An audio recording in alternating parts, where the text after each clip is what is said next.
নবীজি বলেন, কোন ব্যক্তি যদি আল্লাহর রাস্তায় লড়াই করে আর তার মাকসাদ যদি একমাত্র আল্লাহর রাস্তায় জিহাদ করাই হয়,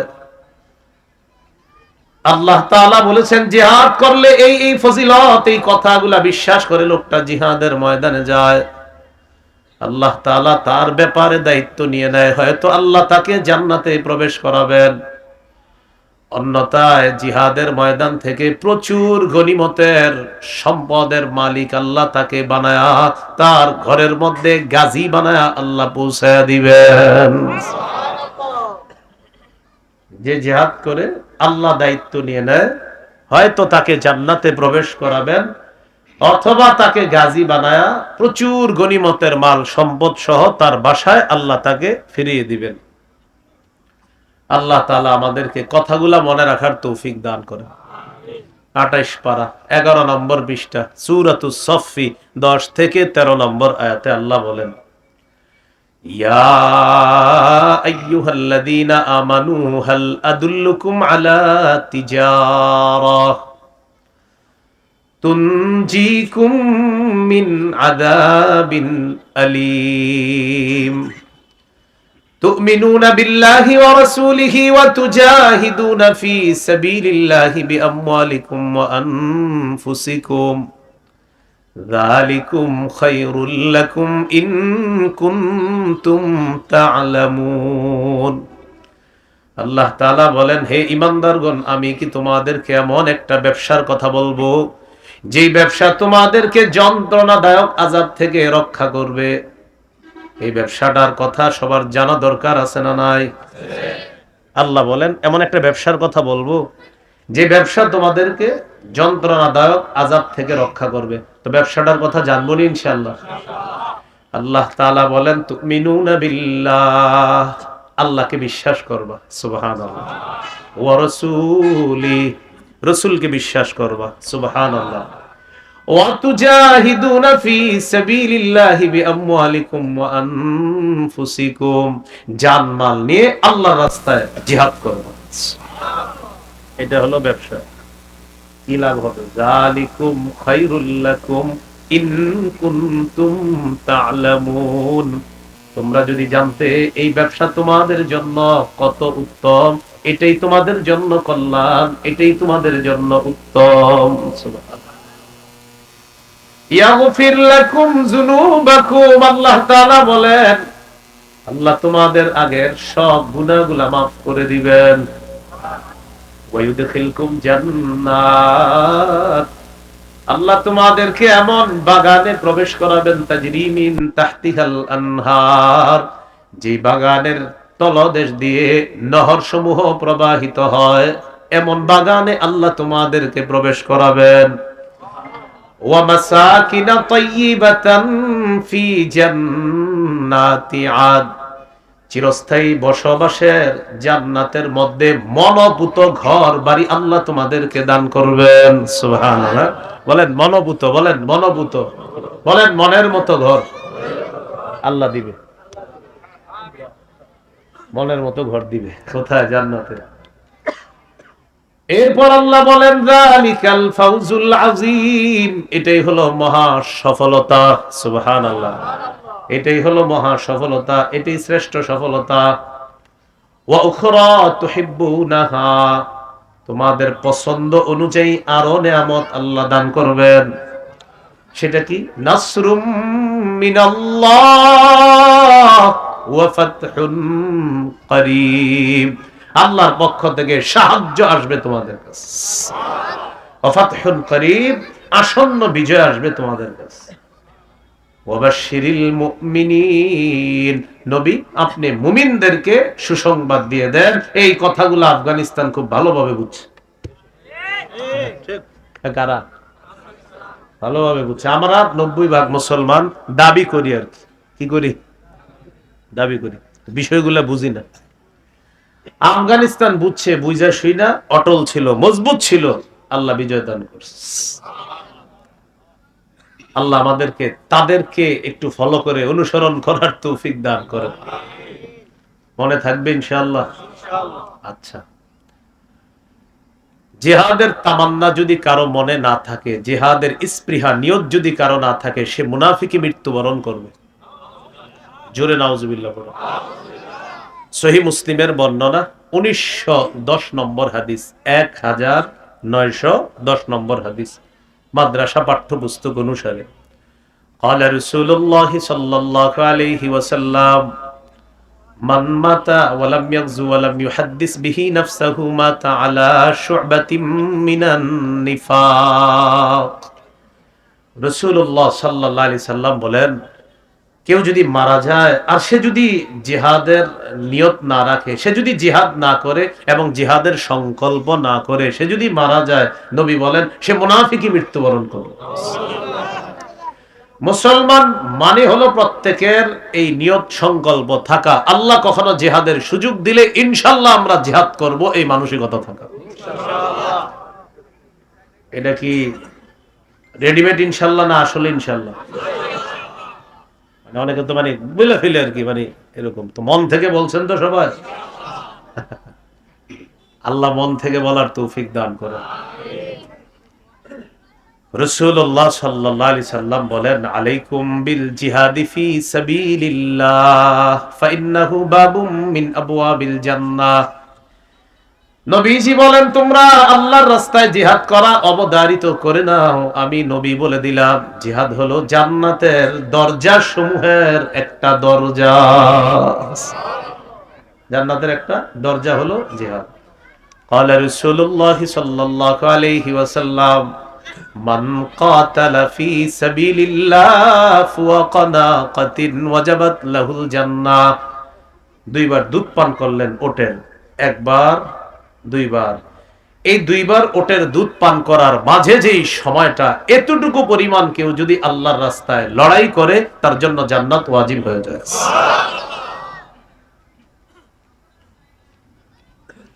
সহিহ মুসলিমের বর্ণনা 1878 নম্বর হাদিস, 1878। মোট হাদিস সংখ্যা হবে 3033টা। এই হাদিসের মধ্যে আছে, قال رسول الله صلى الله عليه وسلم مثل المجاهد في سبيل الله كمثل الصائم القائم القانت بآيات الله لا يفتر من صيام ولا صلاة حتى يرجع المجاهد في سبيل الله। কুফরি মতবাদ নিয়ে যারা ঘোরাফেরা করে আর যারা কুফরি মতবাদকে সাপোর্ট করে, তাদেরকে যদি এই হাদিসটা আমি কলিজাটা সিরা বুঝাইতে পারতাম, নবীজি বলেন যারা আল্লাহর রাস্তায় জিহাদ করে ওই মুজাহিদের দৃষ্টান্ত হলো কামাসালিস সাইমিল কাইমিল কানিতি বিআয়াতিল্লাহ লা ইয়াফতুরু মিন সিয়ামিন ওয়ালা সালাতিন হাত্তা ইয়ারজিআল মুজাহিদু ফি সাবিলিল্লাহ। নবীজি বলেন, কোন ব্যক্তি অবিরত নফল রোজা রাখে আর রোজা রাখা অবস্থায় নফল নামাজের মধ্যে কোরআন তেলাওয়াত করতেছে, মনে করেন এক তো সে রোজাদার, আবার সে নফল নামাজে আছে, আবার সে কোরআন তেলাওয়াত করতেছে অবিরত ক্লান্তিহীন। লা ইয়াফতুরু মিন সিয়াম, লম্বা ধারাবাহিক রোজা রাখার কারণে সে ক্লান্ত হয় না, ওয়ালা সালাতিন, নফল নামাজ পড়ার কারণে সে ক্লান্ত হয় না, তেলাওয়াত করার কারণে ক্লান্ত হয় না। এই ক্লান্তিহীন নফল রোজা, নফল সালাত আর কোরআন তেলাওয়াত, আল্লাহ নবী বলেন ওই ব্যক্তি নফল রোজা, নফল সালাত আর কোরআন তেলাওয়াত করে যেই সওয়াব পাবে, মুজাহিদ আল্লাহর রাস্তায় যাওয়ার পর ফিরে আসার আগ পর্যন্ত তার আমলনামায় এই সওয়াব লেখা চলতেই থাকবে। ফিরে আসার আগ পর্যন্ত চলতেই থাকবে, চলতেই থাকবে। আল্লাহ আমাদেরকে, আমি যা বুঝাইতে চাইতেছি এটা বুঝার তৌফিক দান করে। আবু দাউদের হাদিস 1449 নম্বর হাদিস, 1449, 1449, 1449। এই হাদিসের মধ্যে আছে রাসূল সাল্লাল্লাহু আলাইহি সাল্লামের একজন সাহাবী নাম আব্দুল্লাহ ইবনে হুবশিয়িল খাসআমি। আচ্ছা, এতটা বড় না মনে না থাকলে একজন সাহাবী, কি বলেন তো, একজন সাহাবী। হ্যাঁ, তা আমি বলি আপনারা মনে রাখতে পারলে আলহামদুলিল্লাহ, আর না রাখতে পারলে দোয়া করি যেন রাখতে পারেন। عن عبد الله بن حبشي الخثعمي رضي الله تعالى عنه قال আব্দুল্লাহ ইবনে হুবশিল খাসআমি রাদিয়াল্লাহু তাআলা আনহুর বর্ণনা, তিনি বলেন আন্না রাসূলুল্লাহ সাল্লাল্লাহু আলাইহি ওয়াসাল্লাম সুইলা আইয়ুল আ'মালি আফযালু ইয়া রাসূলুল্লাহ, ইয়া রাসূলুল্লাহ আপনার কাছে জানতে চাই আল্লাহর কাছে সবচেয়ে শ্রেষ্ঠ আমল কোনটা? নবীজি জবাব দিলেন তুলুল কিয়াম, লম্বা সময় নামাজের মধ্যে দাঁড়িয়ে থাকা এটা শ্রেষ্ঠ আমল। সুবহানাল্লাহ, লম্বা সময় নামাজে দাঁড়িয়ে থাকা এটা শ্রেষ্ঠ আমল। আমরা তো 4 রাকাত পড়ি মাশাআল্লাহ 3.5 মিনিটে বা 3 মিনিটে, আরো কম লাগে। আর ইমাম সাহেব যদি কখনো নামাজ একটু দেরি হয়, পিছনে মুসল্লিরা প্রথমে 2 জন কাশি দেয়, এরপরে পুরো মসজিদ কাশে। কাশি মানে বুঝাই কি জানেন? হুজুর সালামটা ফিরান না কেন? কি দেয়? সিগন্যাল দেয়। রুকুতে ইমাম সাহেব মনে করেন, ইমাম সাহেব তো ঠিক আছে, পিছনে যারা থাকে মুসল্লি তাদেরকে লক্ষ্য করে নামাজ পড়াইতে হয়, এটা হাদিসের নির্দেশনা। তো উনি মনে করেন গতকালে রুকুতে যতটুকু ছিল আজকে হয়তো একটু কম বেশি হয়ে যাচ্ছে, কাশি শুরু। পুরো মসজিদ কাশে ফাড়ায় ফেলবে দেখবেন। কারণ নামাজে আসলে এইখানে আমাদের যত কম সময় দেওয়া যায় আমরা মনে করি ততই আমরা সফল। না, নবীজির প্রশ্ন করা হলো কোন আমল শ্রেষ্ঠ, নবী বললেন তুলুল কিয়াম, লম্বা সময় নামাজে দাঁড়ায় থাকা। সুবহানাল্লাহ। এরপর আল্লাহ নবীকে প্রশ্ন করা হলো ইয়া রাসূলুল্লাহ ফাইয়ুস সাদাকাতি আফযাল, কোন সদকা সবচেয়ে শ্রেষ্ঠ, কোন ধরনের সদকা সবচেয়ে শ্রেষ্ঠ? নবীজি বললেন জাহদুল মুকিল্লি, নবীজি বললেন কষ্ট করে পরিশ্রম করে উপার্জন করে যে টাকাটা কামাই করা হয়, এই টাকা থেকে কিছু সদকা করা হলো শ্রেষ্ঠ সদকা। পরিশ্রম করে কষ্ট করে যে টাকাটা কামাই করছেন, আপনি রিক্সা চালান, তো এই রিক্সা চালায় অনেক কষ্ট, বিশেষ করে পায়ের রিক্সাটা অনেক কষ্ট, অথবা আপনি হাতের কতগুলো কষ্টের কাজ আছে, বা গার্মেন্টস শ্রমিক আছে, অনেক কষ্ট করে আপনি উপার্জন করে কিছু বেতন পাইছেন, ওখান থেকে 5টা টাকা সদকা করছেন, নবীজি বলেন এটা শ্রেষ্ঠ সদকা। এটা আপনার কষ্টার্জিত উপার্জন, এখান থেকে আপনি সদকা করছেন। এরপর আল্লাহ রাসূলকে প্রশ্ন করা হলো ফাইয়ুল হিজরাতি ইয়া রাসূলুল্লাহ, হুজুর ফাইয়ুল হিজরাতি আফযালু ইয়া রাসূলুল্লাহ, কোন হিজরতটা সবচেয়ে শ্রেষ্ঠ? নবীজি বললেন মান হাজারা মা হারামাল্লাহু আলাইহি, আল্লাহ তাআলা যা নিষেধ করেছেন এই নিষেধ থেকে বাঁচা, হারাম থেকে বাঁচা হলো শ্রেষ্ঠ হিজরত। সুবহানাল্লাহ, হারাম থেকে বাঁচা, নিষিদ্ধ জিনিস থেকে বাঁচা, এটা হলো শ্রেষ্ঠ হিজরত। এরপর আল্লাহ রাসূলকে প্রশ্ন করা হলো ফাইয়ুল জিহাদি আফযালু ইয়া রাসূলুল্লাহ, হুজুর কোন জিহাদ সবচেয়ে শ্রেষ্ঠ? নবীজি বললেন মান জাহাদাল মুশরিকিনা বিমালিহি ওয়া নাফসিহি, যে ব্যক্তি নিজের জান-মাল নিয়ে মুশরিকদের বিরুদ্ধে লড়াই করে, এটাই হলো সবচেয়ে শ্রেষ্ঠ জিহাদ। জান-মাল নিয়ে লড়াই করে মুশরিকদের সাথে, এটা শ্রেষ্ঠ জিহাদ। এরপর আল্লাহ রাসূলকে প্রশ্ন করা হলো ফাইয়ুল কতলি আশরাফু ইয়া রাসূলুল্লাহ, হুজুর কোন ধরনের হত্যাকাণ্ড সবচেয়ে শ্রেষ্ঠ, কোন ধরনের শাহাদাত সবচেয়ে শ্রেষ্ঠ? কোন আমাদের মাঝে কুরআন এবং হাদিসের আলোকে গুরুত্বপূর্ণ তাকরীর পেশ করবেন হযরতুল আল্লাম হযরত মাওলানা মুফতি আরিফ বিন হাবিব সাহেব দাওয়াত বরকাতুহু মাআলিয়া। হুজুরকে অনুরোধ জানাচ্ছি হুজুরের কণ্ঠ থেকে আমাদের কুরআন এবং হাদিসের আলোচনা শোনানোর জন্য। আসসালামু আলাইকুম ওয়া রাহমাতুল্লাহি ওয়া বারাকাতুহু। আলহামদুলিল্লাহ আলহামদুলিল্লাহি কাফা ওয়া সালামুন আলা ইবাদিহিল্লাযীনা ইসতাফা। আম্মা বা'দু ফাআউযু বিল্লাহি মিনাশ শাইতানির রাজীম। বিসমিল্লাহির রহমানির রহিম।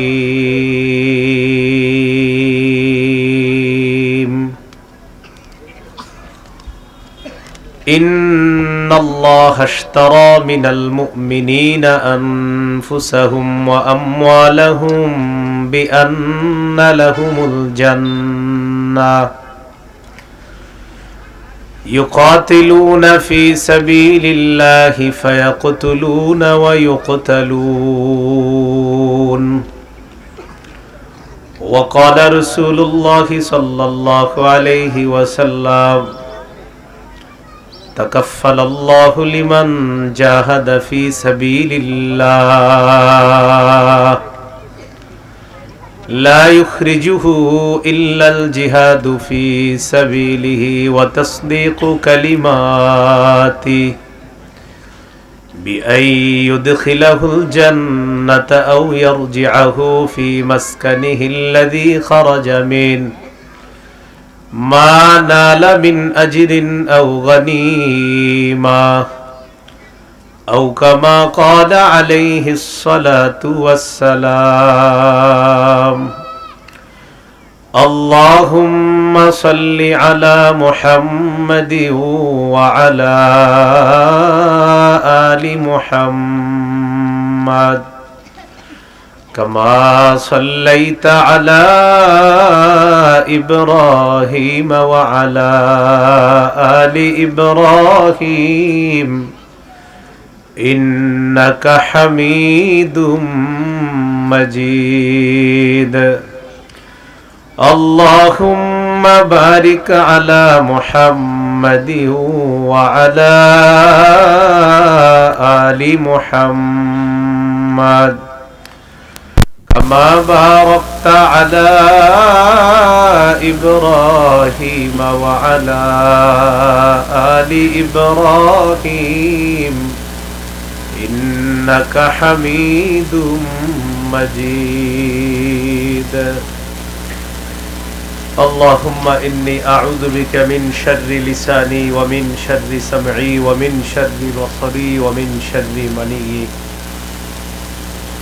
আলমানার ক্যাডেট মাদ্রাসা সাহেব বাজার কলেজ রোড কালিয়াকৈর গাজীপুরের উদ্যোগে হাফেজ ছাত্রদের পাগড়ি প্রদান উপলক্ষে প্রথম বার্ষিক তাফসীরুল কোরআন মাহফিলের সভাপতি আলহাজ মুফতি এমদাদুল হক দামাত বরকাতুহুম, সভাপতি কালিয়াকৈর উপজেলা ওলামা পরিষদ। বাদেশা গুরুত্বপূর্ণ আলোচনা করবেন হযরত মাওলানা মুফতি রিজওয়ান রফিকি দামাত বরকাতুহুমুল আলিয়া, মোহতামিম মাদ্রাসা মারকাজুন নূর, বোর্ড বাজার, গাজীপুর। মুফতি কামাল উদ্দিন গাজীপুরি, খতিব নবীনগর কেন্দ্রীয় জামে মসজিদ, মুহাদ্দিস জামিয়া ইসলামিয়া হাফিজুল উলুম ইসলামপুর মাদ্রাসা, ধামরাই, ঢাকা। বিশেষ আকর্ষণ সুদূর ভারত থেকে আগত ইসলামী চিন্তাবিদ মুফাসসিরে কোরআন নব মুসলিম মাওলানা আব্দুল্লাহ আল মুজাহিদ, সাধারণ সম্পাদক জমিয়তে উলামায়ে হিন্দ, কলকাতা, ভারত। প্রধান অতিথি জনাব মোহাম্মদ হেলাল উদ্দিন, সভাপতি কালিয়াকৈর উপজেলা বিএনপি। সম্মানিত অতিথি ভিপি আনম ও খলিলুর রহমান ইব্রাহিম, সহ সভাপতি জাতীয়তাবাদী কৃষক দল কেন্দ্রীয় কমিটি আলহাজ ডাক্তার মোহাম্মদ বখতিয়ার, ব্যবস্থাপনা পরিচালক খাজা বদরুদ্দুজা মডার্ন হাসপাতাল। বিশেষ অতিথিবৃন্দ আরজগুজার হাফেজ মাওলানা মুফতি আব্দুল ওয়াহাব রাশেদি, মোহতামিম আল মানার ক্যাডেট মাদ্রাসা ইমাম খতিব ভঙ্গরাজ মিরপাড়া জামে মসজিদ। উপস্থিত হজরত উলামায়ে কেরাম, মুসলমান ভাইয়েরা, আল্লাহ তাআলার দরবারে শুকরিয়া আদায় করছি। আল্লাহ আমাদেরকে এই মাহফিলে উপস্থিত হওয়ার তৌফিক দান করেছেন বলে আলহামদুলিল্লাহ। আমি আপনাদের সামনে সূরাতুত তাওবার 111 নম্বর আয়াতে কারিমা তেলাওয়াত করেছি। এই আয়াতে আল্লাহ তাআলা বলেন, ইন্নাল্লাহা আশতারা মিনাল মুমিনিনা আনফুসাহুম ওয়া আমওয়ালাহুম বিআন্না লাহুমুল জান্নাহ يقاتلون في سبيل الله فيقتلون ويقتلون। আল্লাহ তাআলা বলেন, নিশ্চয়ই আল্লাহ ক্রয় করে নিয়েছেন মিনাল মুমিনিনা, মুমিনদের থেকে, আমওয়ালাহুম ওয়া আনফুসাহুম, আনফুসাহুম ওয়া আমওয়ালাহুম, তাদের জান মাল, বিআন্না লাহুমুল জান্নাহ, জান মাল আল্লাহ মুমিনদের থেকে কিনে নিয়েছেন জান্নাতের বিনিময়ে। কিসের বিনিময়ে? তাহলে একটু পড়াশোনা করি আমরা, চলেন বলেন। ক্রেতা, বিক্রেতা, দ্রব্য, মূল্য। ক্রেতা আল্লাহ, বিক্রেতা মুমিনগণ, দ্রব্য জান মাল, মূল্য জান্নাত। ইন্নাল্লাহা আশতারা, নিশ্চয়ই আল্লাহ ক্রয় করে নিয়েছেন, আল্লাহ ক্রেতা। মিনাল মুমিনিনা, মুমিনদের থেকে, মুমিনগণ বিক্রেতা। আনফুসাহুম ওয়া আমওয়ালাহুম, তাদের জানমাল, জানমাল হলো দ্রব্য। বিআন্না লাহুমুল জান্নাহ, বিনিময় হলো জান্নাত, জান্নাত হলো ওই জানমালের মূল্য। আরেকটা জিনিস শুরু হয়ে গেছে, বাজার। ক্রয় বিক্রয়ের জন্য কি দরকার? বাজার। আল্লাহ তাআলা বলেন কাতিলুনা ফি সাবিলিল্লাহ, তারা আল্লাহর রাস্তায় লড়াই করবে। বাজার হলো জিহাদের ময়দান। তাহলে ক্রেতা আল্লাহ, বিক্রেতা মুমিনগণ, দ্রব্য হলো জানমাল, মূল্য হলো জান্নাত, বাজার হলো জিহাদের ময়দান। ইউকাতিলুনা ফি সাবিলিল্লাহি ফায়াকতুলুনা ওয়া ইউকতালুন, তারা আল্লাহর রাস্তায় লড়াই করবে। ফায়াকতুলুনা, কাফেরদেরকে তারা জাহান্নামে পাঠাবে। ওয়া ইউকতালুন, তাদেরকে শহীদ করা হবে, আর তারা হবে আল্লাহর জান্নাতের মেহমান। তাহলে এবার আমি জিজ্ঞাসা করি, আপনারা বলেন, ক্রেতা কে? বিক্রেতা। দ্রব্য জান্নাত, দ্রব্য মূল্য বাজার জিহাদের ময়দান। মাশাআল্লাহ। ক্রেতা, বিক্রেতা, দ্রব্য মূল্য বাজার জিহাদের ময়দান। এইভাবে ছোটবেলা থেকে বাচ্চাদেরকে শিখিয়ে দিবেন, মনে থাকবেন ইনশাআল্লাহ। আল্লাহ তৌফিক দান করেন। তাহলে এই যে জান মাল আল্লাহ ক্রয় করে নিয়েছেন, এই বাজারটার নাম কি? জিহাদের ময়দান। সূরা হুজুরাতের 15 নম্বর আয়াতে আল্লাহ বলেন ইন্নামাল মুমিনুনা আল্লাযীনা আমানু বিল্লাহ ওয়া রাসূলিহি সুম্মা লাম ইয়ারতাবু ওয়া জাহাদু বিআমওয়ালিহিম ওয়া আনফুসিহিম ফি সাবিলিল্লাহ উলাইকা হুমুস সাদিকুন। আল্লাহ তাআলা বলেন, খাঁটি ঈমানদার হলো তারা যারা আল্লাহকে বিশ্বাস করে, রাসূলকে বিশ্বাস করে। সুম্মা লাম ইয়ারতাবু, সামান্য সন্দেহ করে না। ওয়া জাহাদু ফি সাবিলিল্লাহি বিআমওয়ালিহিম ওয়া আনফুসিহিম, যারা নিজেদের জান মাল নিয়ে আল্লাহর রাস্তায় লড়াই করে। আল্লাহ তাআলা বলেন, প্রকৃত ঈমানদার হলো তারা যারা আল্লাহকে বিশ্বাস করে, রাসূলকে বিশ্বাস করে, সন্দেহ করে না, যারা জানমাল নিয়ে আল্লাহর রাস্তায় লড়াই করে। আল্লাহ তাআলা বলেন উলাইকা হুমুস সাদিকুন, আমি আল্লাহ তাদেরকে কোরআনে খাঁটি সত্যবাদী বলে ঘোষণা করলাম। খাঁটি সত্যবাদী, মনে থাকবেনি কথাগুলো? আল্লাহ তৌফিক দান করেন।